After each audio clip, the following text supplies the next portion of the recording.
Outline drawing করার পর রং বা স্কেচিং শুরু করার আগে স্টুডেন্টরা একবার হলেও স্যার বা ম্যামকে দেখায় যে ড্রয়িংটা ঠিক আছে তো, যার ফলে বোঝা যায় যে বাচ্চারা নিজের ড্রয়িং এর ভুল ধরতে পারে না।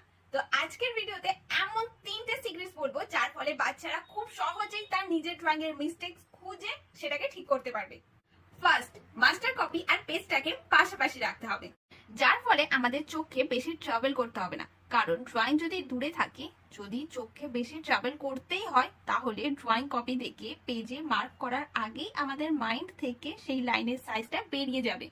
সেকেন্ড, ছবি আর ড্রয়িংটা সেম সাইজের করার চেষ্টা করবে। যত বড় লাইন দেখতে পাচ্ছ তত বড়ই লাইনটা করবে, যার ফলে দুটো ছবির মধ্যে কম্পেয়ার করতে পারবে ডিস্টেন্স, লম্বা চওড়া ঠিক হচ্ছে কিনা। থার্ড, ড্রয়িং এর আউটলাইন কমপ্লিট করার পর যখন মনে হবে যে ঠিকঠাক আছে, তখন ড্রয়িং করা পেজ আর ছবিটা উল্টে দেবে। তাতে কি হয়, আমরা পুরো ড্রয়িংটাকে শেপস এর মাধ্যমে দেখতে থাকি।